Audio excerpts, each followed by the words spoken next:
ತೋರಿಸ್ತಾ ಇದ್ದೀನಿ fan stick ಯಾವುದು ಅಂತ ಅಂದ್ಬಿಟ್ಟು. ಸೊ ಇದು ನಿಮ್ಗೆ ಹೇಳ್ತಾ ಇದ್ದೀನಿ, ಇದು ಡ್ರಾಮಾ ಪೌರಾಣಿಕ ಕಥೆಗಳಿಗೆ ಮಾತ್ರ ಅಷ್ಟೇ ಇವನ್ನ ಅಪ್ಲೈ ಮಾಡಬೇಕು. ನಾರ್ಮಲ್ ಡ್ಯಾನ್ಸ್ಗೆ ಅದೆಲ್ಲ ಅದು ಬೇರೆ ಸಪ್ರೇಟ್ ಬರುತ್ತೆ. ಸೊ ಇವಾಗ ನಾನು ಅಪ್ಲೈ ಮಾಡ್ತಿರೋದು ಪ್ಯಾನ್ ಕೇಕು.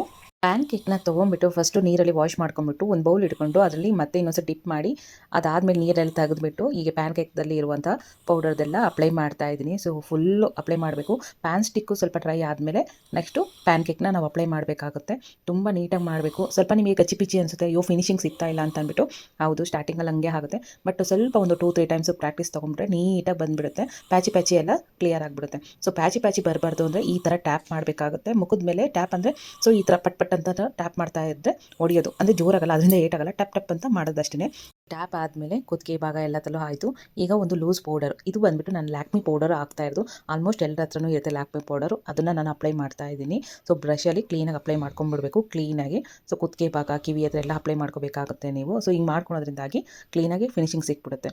ಕಣ್ಣಿಗೆ ಇವಾಗ ನಾನು ಹೈಲ್ಯಾಶ್ ಅಪ್ಲೈ ಮಾಡ್ತಾ ಇದ್ದೀನಿ. ಸೊ ಎಲ್ಲನೂ ಕೂಡ ನಾನು ಡಿಸ್ಪ್ಲೇ ಹಾಕಿದ್ದೀನಿ, ಯಾವ್ದು ನೀವು ಯೂಸ್ ಮಾಡೋದಾದರೆ. ಆಲ್ಮೋಸ್ಟ್ ಇವೆಲ್ಲ ನಿಮ್ಮ ಮನೇಲಿ ಇದ್ದೇ ಇರುತ್ತೆ ಕಂಪಲ್ಸರಿ.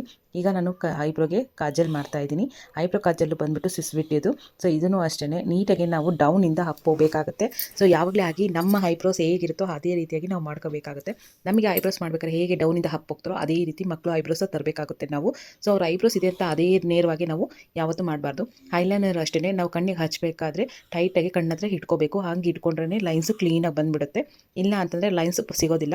ಈ ಸ್ಕೆಚ್ 24 ಅವರ್ಸು ವಾಟರ್ ಪ್ರೂಫ್ದು ತುಂಬಾ ಚೆನ್ನಾಗಿದೆ, ಕ್ವಾಲಿಟಿ ಮಾತ್ರ ನನಗೆ ಇದು ಸಿಕ್ಕಾಪಟ್ಟೆ ಇಷ್ಟ ಆಯಿತು. ಒಂದು ಅಷ್ಟೇ ಸ್ವಿಸ್ ಬಿಟ್ಟಿದ್ದು ಕಣ್ಣಿಂದ ನೋಡಿ ಎಷ್ಟು ಚೆನ್ನಾಗಿ ಕಾಣಿಸ್ತಾ ಇದೆ. ಸೊ ಇವಾಗ ನಾನು ಹಣೆಗೆ ವಿಭೂತಿ ಗಟ್ಟು ಬದಲು ಕಲರ್ ಚಾಂದನ ಇಡ್ತಾ ಇದ್ದೀನಿ. ಸೊ ನಾವು ವಿಭೂತಿ ಪಟ್ಟು ಹಚ್ಚೋದ್ರಿಂದ ಏನಾಗುತ್ತೆ ಅಂದರೆ ಸೊ ಎಲ್ಲ ಸ್ಪ್ರೆಡ್ ಆಗಿಬಿಡುತ್ತೆ. ಆದರೆ ಇದನ್ನು ಹಚ್ಚೋದ್ರಿಂದ ಸ್ಪ್ರೆಡ್ಡು ಕೂಡ ಆಗೋದಿಲ್ಲ, ನೀಟಾಗಿ ಹೇಗಿರುತ್ತೋ ಹಾಗೆ ಕೂತ್ಕೊಂಡಿರುತ್ತೆ. ಇವನ್ ಎಷ್ಟೊತ್ತಾದರೂ ಕೂಡ ಹೋಗೋದಿಲ್ಲ, ಹಾಗೆ ನೀಟಾಗಿರುತ್ತೆ.